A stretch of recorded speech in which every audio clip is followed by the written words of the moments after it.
Olá a todos, esse é o vídeo número 4 da matéria Romantismo. Vídeo 4, Romantismo. Muito bem, pessoal, vamos dar continuidade aqui na nossa matéria. Nós vimos ali no vídeo 1 e no vídeo 2 uma introdução à teoria do romantismo. No terceiro vídeo, o foco foi no romantismo em Portugal. Nesse quarto vídeo, eu queria trabalhar com vocês o romantismo no Brasil na poesia. Então aí a matéria agora é poesia romântica brasileira. E aqui já tem uma imagem aqui para vocês anotarem aí no seu caderno. No caso da nossa poesia romântica, a poesia romântica brasileira, há uma divisão em três fases. Às vezes, alguns materiais falam três gerações, porque essas fases aconteceram de uma maneira linear na cronologia, né? Aparecendo realmente na sequência, uma após a outra.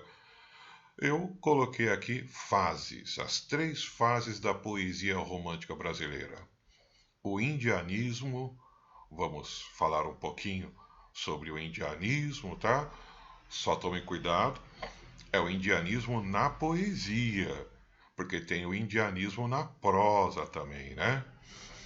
Depois, mais ou menos no meio do romantismo, uma fase chamada ultrarromantismo, que tem também o nome de byronismo, e por fim, o romantismo termina no Brasil com essa fase chamada condoreirismo. Também vamos falar alguma coisinha sobre ela, tá bom? Então, anotaram aí no caderno. Próxima imagem, já focando aqui então no indianismo. Veja que o principal representante é esse poeta importantíssimo, famosíssimo, o Gonçalves Dias. Só coloquei duas características da poesia indianista para você ter alguma anotação no caderno. Uma delas, idealização do índio. O nome da fase indianismo já indicava, né, pessoal, isso, essa idealização do índio. O índio visto como herói, valente, nobre, guerreiro. E também uma idealização da fauna, da flora e da própria geografia do Brasil, o que normalmente nos materiais de vestibular aparece com a expressão cor local. Então, a poesia romântica brasileira, nessa primeira fase, chamada indianismo, tem como uma de suas marcas a valorização da cor local, que é, como está escrito aí, a idealização da fauna, da flora e da geografia do Brasil. Muito bem, vamos trabalhar aqui com alguns textos. Veja esse primeiro texto. Chama-se Ijuca Pirama, é do Gonçalves Dias. Esse texto ele exemplifica muito bem a idealização do índio no Brasil, o índio visto como o herói do passado, equivalente ao cavaleiro medieval na Europa. Aqui no Brasil, quem ocupa o lugar desse cavaleiro medieval, herói do passado, é o nosso índio. E esse livro, poema, chamado Ijuca Pirama, o título é tupi, é da língua tupi dos índios. Quer colocar aí a tradução da expressão Ijuca Pirama? Significa aquele que é digno de ser morto. É essa tradução, tá?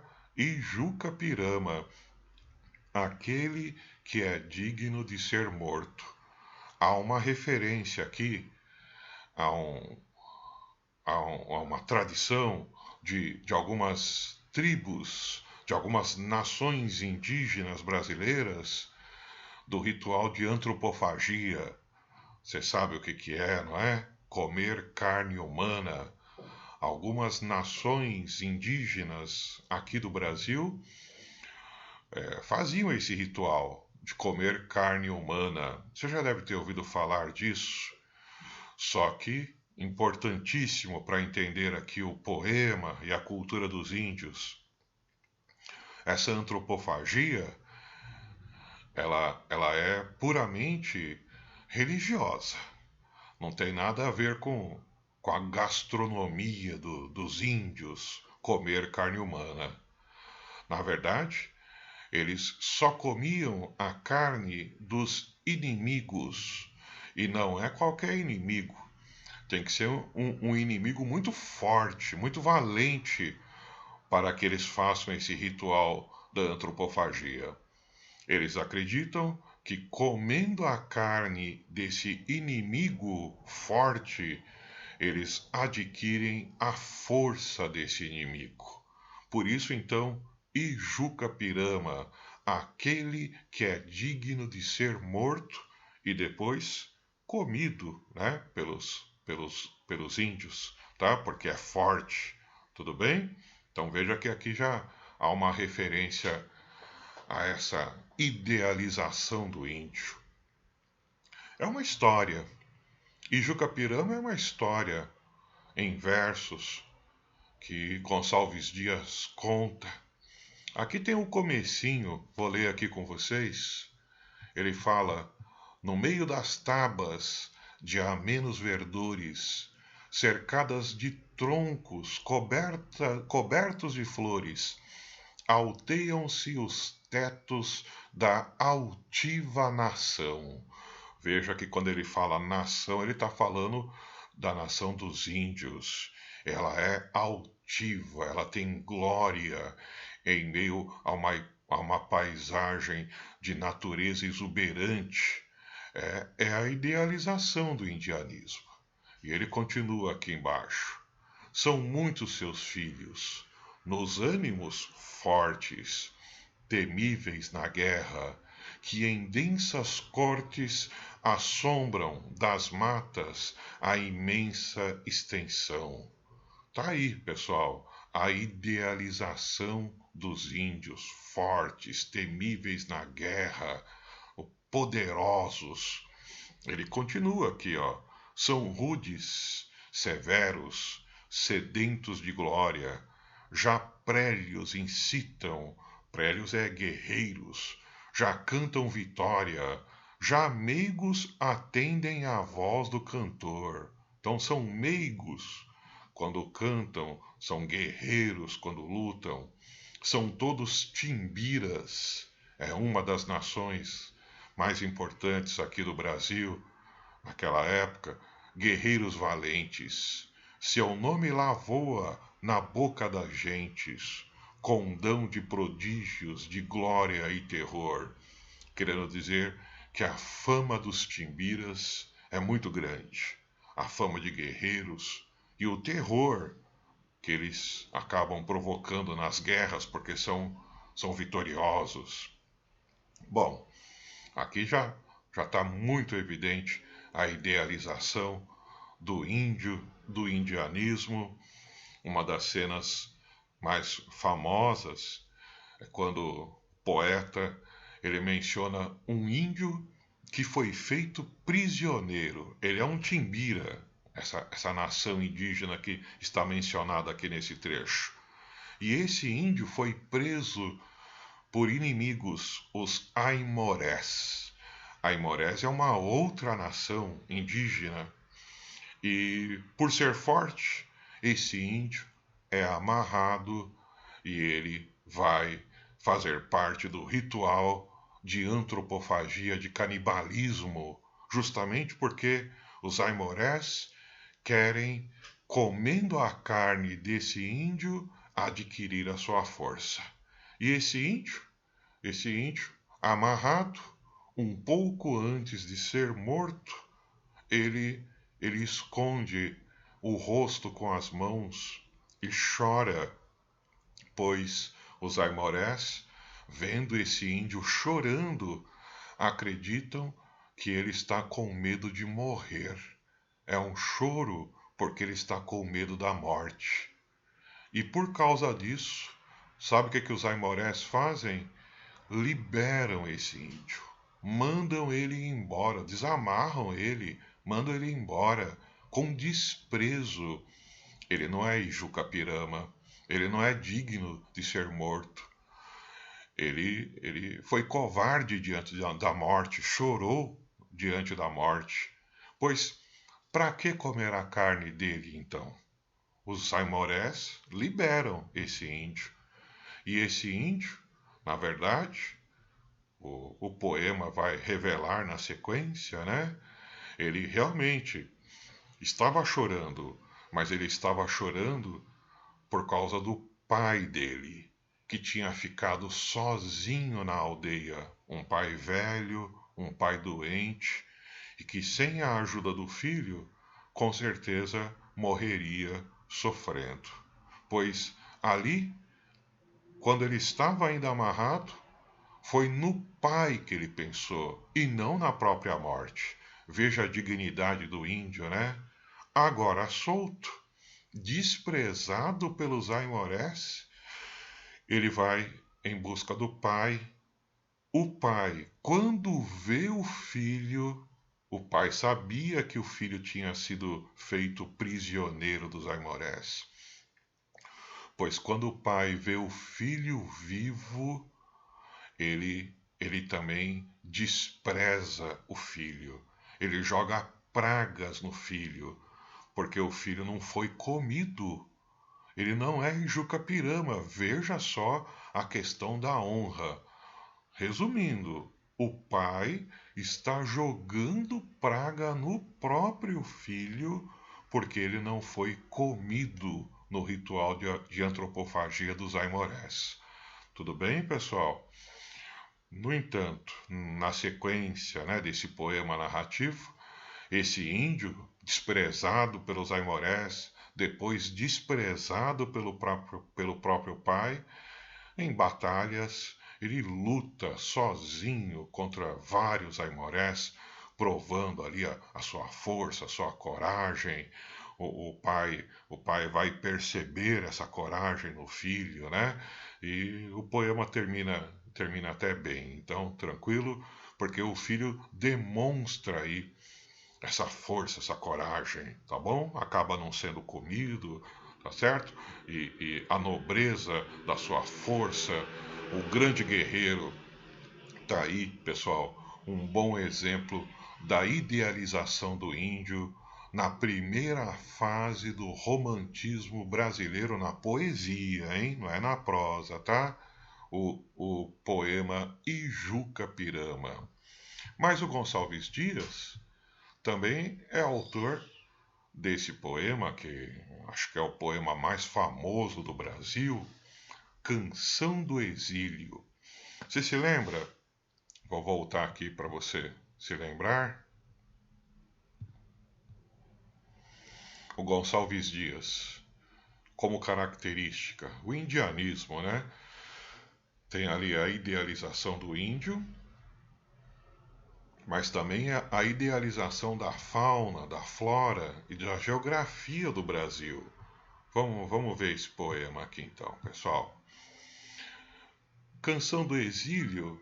Exílio é quando você está fora do seu país, está exilado. Gonçalves Dias estava fazendo um tratamento de saúde na Europa. Estava, portanto, exilado do Brasil. E é por isso que ele escreve: Minha terra tem palmeiras, onde canta o sabiá. As aves que aqui gorjeiam não gorjeiam como lá. Olha aqui a flora, palmeiras. Olha aqui a fauna, o sabiá, o pássaro brasileiro, né? E a idealização. Essa estrofe, a segunda, a idealização é muito forte. Nosso céu tem mais estrelas. Nossas várzeas é campos, tem mais flores. Nossos bosques têm mais vida, nossa vida mais amores. Veja que é idealizado, porque se você for pensar racionalmente, não é verdade que existem mais flores e mais estrelas no Brasil. Com certeza existem outros países que também têm uma fauna e flora muito rica, mas do ponto de vista sentimental, emocional, subjetivo do poeta, ele enxerga aqui no Brasil mais estrelas, mais flores, mais vida nos bosques e mais amores. Está aí a idealização. E veja, detalhe importante: ele não está falando de índio, mas como se chama a fase da poesia romântica brasileira em que esse poema Canção do Exílio se encaixa? Chama-se indianismo. Então, cuidado com essa pegadinha. O nome é indianismo, mas não necessariamente os poemas todos falam de índio, tá? Mais uma estrofe. Em cismar sozinho à noite, mais prazer encontro lá. Lá onde? No Brasil. Minha terra tem palmeiras, onde canta o sabiá. É um refrão, né, que se repete. Veja que o título do poema é Canção do Exílio. Tudo bem? Então tá aí dois textos, Canção do Exílio e Jucapirama, que exemplificam, representam bem o indianismo do Gonçalves Dias, a primeira fase da poesia romântica brasileira. Tudo bem? Vamos para uma outra fase. Essa se chama ultrarromantismo, também chamada de byronismo, como referência a um poeta inglês chamado Lord Byron. Os poetas do ultrarromantismo veneravam o Byron, tá? Era um poeta muito lido por eles e eles foram influenciados por esse Byron com certeza. O ultrarromantismo corresponde, portanto, ao meio do romantismo. É a segunda fase. E o principal representante é esse daqui, o Álvares de Azevedo. A gente já tinha falado em outro vídeo sobre um livro dele chamado Noite na Taverna, mas esse Noite na Taverna é prosa. Aqui nós estamos falando da poesia do Álvares de Azevedo. Ele tem um livro, a FUVEST já pediu uma vez no vestibular, como leitura obrigatória, chamado Lira dos 20 Anos. É o principal livro ultrarromântico do Álvares de Azevedo. E na sequência, coloquei aqui algumas características dessa fase para você anotar no seu caderno: o pessimismo amoroso, a identificação com a morte. Ele querendo dizer, o poeta, muitas vezes, que a vida é tão sofrida por causa da desilusão amorosa que a morte é um alívio para o sofrimento amoroso. Que mais? A idealização da mulher.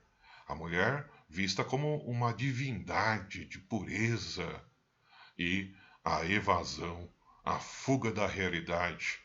Muitas vezes, nessa fase, o poeta descreve um sonho, um devaneio, ou seja, é a evasão, é a fuga da realidade. Vamos dar uma olhada em alguns textos. Esse daqui, por exemplo, esse soneto de Álvares de Azevedo, está no Lira dos 20 Anos. Ele começa: pálida, à luz da lâmpada sombria, sobre o leito de flores reclinada, como a lua por noite embalsamada, entre as nuvens do amor, ela dormia. Veja que aqui tem um hipérbato. Hipérbato é uma inversão. Olha o sujeito da sintaxe onde está, pessoal. Ela dormia. De que jeito que ela dormia? pálida, debaixo de uma lâmpada sombria, sobre um leito de flores. Veja como o leito de flores é uma imagem que remete à morte, o caixão, né, cheio de flores, como a lua, ela dormia como a lua por noite embalsamada. Bálsamo é perfume. Quem se costuma embalsamar são os cadáveres, para o cadáver ficar ali no velório, né? Então eles embalsamam o cadáver. E ele, o poeta, diz que ela dorme pálida no leito de flores, embalsamada entre as nuvens do amor. Veja que não é um local físico concreto entre as nuvens do amor. Que lugar que é esse que ela dorme? É uma imagem de fuga de realidade, é um sonho, é um devaneio que ele sonha. E olha a idealização dessa mulher. Era a Virgem do Mar na escuma fria. Escuma é a espuma das ondas, pela maré das águas embalada. Ué, onde essa mulher está dormindo? No meio do mar, embalada pelas ondas. Era um anjo entre nuvens da alvorada que em sonhos se banhava e se esquecia. Veja que existe a idealização da mulher, veja que tem a evasão, porque essa mulher é fruto de uma visão, de um sonho, de um devaneio. E ele continua: era a mais bela, o seio palpitando, negros olhos, as pálpebras abrindo, formas nuas no leito resvalando. E ele termina assim: não te rias de mim, meu anjo lindo, por ti as noites eu velei chorando, por ti nos sonhos morrerei sorrindo. Veja aqui a identificação com a morte, né? Tá bom? Ele morre sorrindo, velando por ela. Velar é ficar acordado olhando a pessoa, né? Como uma vela, tá? Aí, velando, velório, tudo bem? Um poema ultra romântico do Álvares de Azevedo, mas que eu queria que você comparasse com esse outro poema, um pedaço dele. Vamos comparar. É do mesmo poeta, tá? É do Álvares de Azevedo. E ele fala: é ela, murmurei tremendo. E o eco ao longe murmurou: é ela, eu a vi, minha fada aérea e pura, a minha lavadeira na janela. Veja que até o terceiro verso parece um poema romântico, ultra romântico, tradicional, porque tem a idealização da mulher, mas o quarto verso revela que ele está falando de uma lavadeira na janela. Entenda, não é uma mulher fruto de um sonho, de uma imagem de devaneio. O poeta está ali no quarto dele e do quarto dele ele vê uma lavadeira. Uma mulher simples lavando a roupa. Ele acha ela bonita. Ele continua: dessas águas furtadas onde eu moro, águas furtadas é janela, tá bom? Eu a vejo estendendo no telhado os vestidos de chita, as saias brancas. Eu a vejo e suspiro enamorado. Pessoal, essa mulher não é idealizada. É uma mulher real, concreta. Uma lavadeira lavando a sua roupa. Esta noite, tô lendo aqui, ó, eu ousei mais atrevido, nas telhas que estalavam nos meus passos, ir espiar seu venturoso sono, vê-la mais bela de Morfeu nos braços. O que o poeta resolveu fazer? Andar no telhado para observar essa lavadeira dormindo. Tem uma expressão aí que a gente costuma usar, nos braços de Morfeu. Significa que a pessoa está dormindo. Ah, eu estou nos braços de Morfeu, eu estou dormindo. Então ele quis ir ver a lavadeira nos braços de Morfeu. E olha o que ele fala aqui na sequência: como dormia, que profundo sono. Tinha na mão o ferro do engomado. Como roncava, maviosa e pura, quase caí na rua desmaiado. Gente, ele está falando do ronco da mulher, que é tão alto que quase que ele caiu do telhado. É óbvio que esse poema não é um poema tradicional ultra romântico, muito pelo contrário, ele tem um tom de humor, ele não idealiza, e é isso que você tem que perceber pelas suas leituras, tá? O que é o ultrarromantismo? Ah, é aquele exagero no sentimento de amor pessimista, com muito sonho, devaneio, fuga da realidade, idealização da mulher. Aí o vestibular coloca esse poema do Álvares de Azevedo. O que você tem que perceber? Ei, esse poema, apesar de ser do romantismo, apesar de ser do Álvares de Azevedo, ele está destoando. E por que ele destoa? O humor, a falta de idealização, tá? Acho que dá para perceber, né? Você ali no vestibular, você faria essa leitura, você perceberia que não é tradicional do romantismo, que destoa. E isso de destoar da própria estética, isso acontece muito na literatura em várias estéticas. O aluno é que tem que analisar, entender e perceber. Tudo bem? Vamos para mais uma fase. Seria essa daqui, a terceira fase, chamada de condoreirismo. O principal representante, o senhor Castro Alves. Aqui quero dizer que o nome da fase condoreirismo é uma referência a um pássaro chamado condor. E o pássaro condor tem uma característica que tem a ver com essa fase. É um pássaro que voa alto, como as águias. É um pássaro que costuma voar muito alto. E por isso ele foi escolhido aqui para dar nome a essa fase, porque a principal característica do condoreirismo, anota aí no seu caderno, é a defesa de temas de alto valor moral, tá? Coisas grandiosas. Por isso a imagem do pássaro que voa alto, o condor, o condoreirismo. Veja aqui, né? Na listinha, temas políticos. Então, o condoreirismo tem alguma coisa mais de social, não é verdade? Aqui no caso, um tema político, por exemplo, a defesa da República, que ainda não existia no Brasil, né?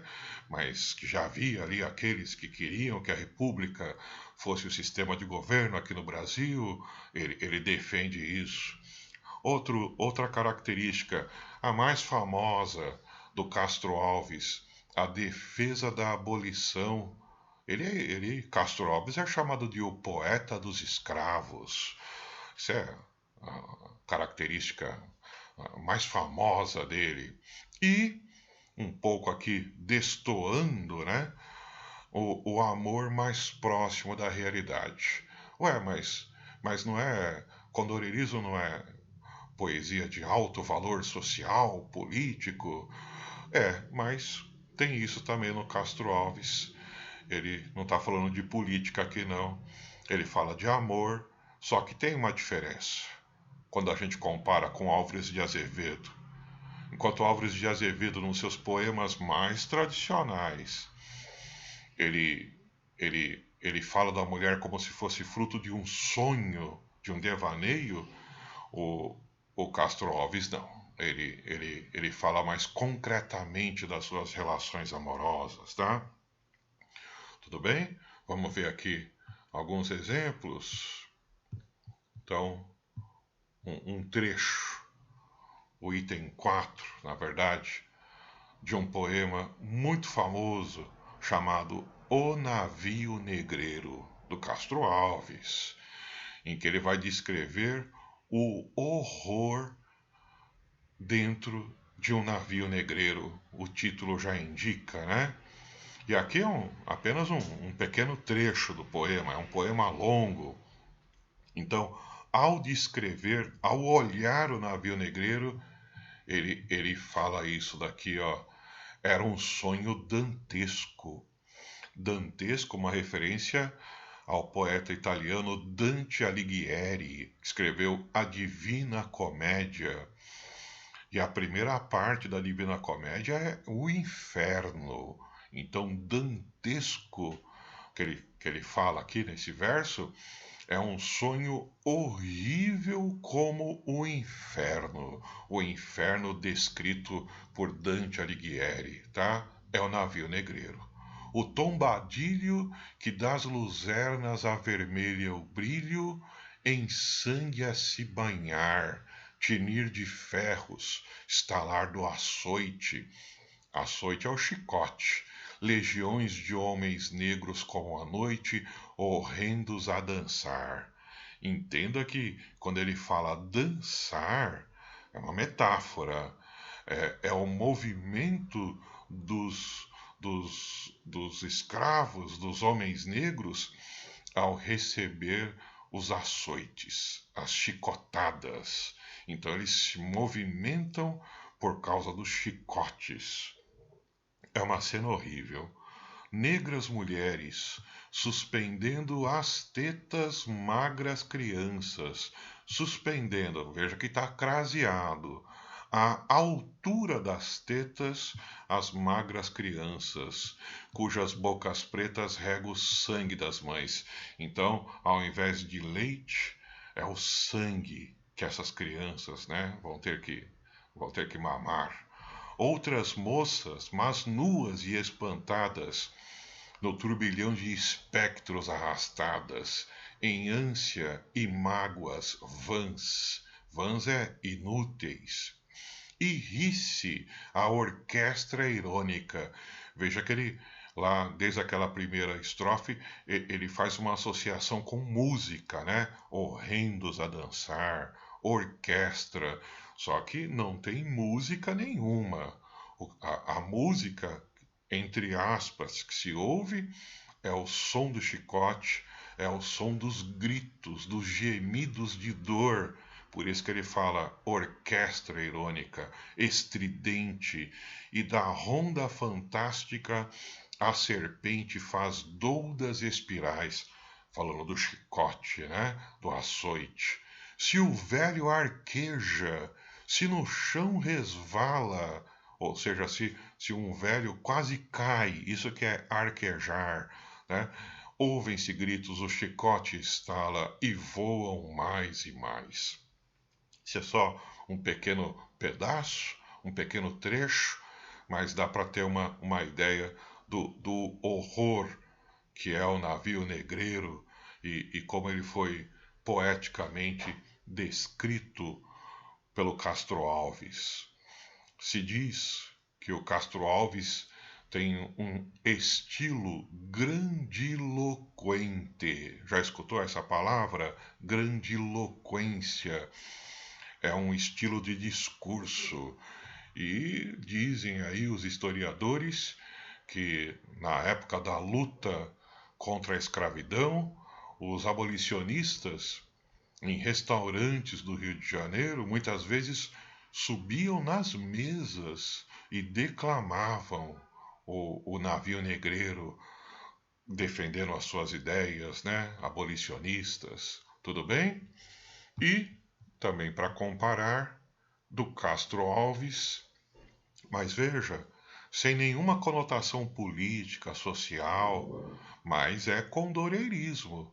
Ele fala: uma noite eu me lembro, ela dormia, numa rede encostada molemente, quase aberto o roupão, solto o cabelo e o pé descalço do tapete rente. Você se lembra daquele outro soneto do Álvares de Azevedo, que também tinha uma mulher dormindo? Você se lembra? Ali, naquele outro do Álvares, essa mulher, aquela mulher do Álvares estava dormindo nas nuvens do amor. Era um anjo. Veja que aqui no Castro Alves ele fala de coisas muito mais concretas. Uma rede, o roupão quase aberto, o cabelo solto, o pé descalço.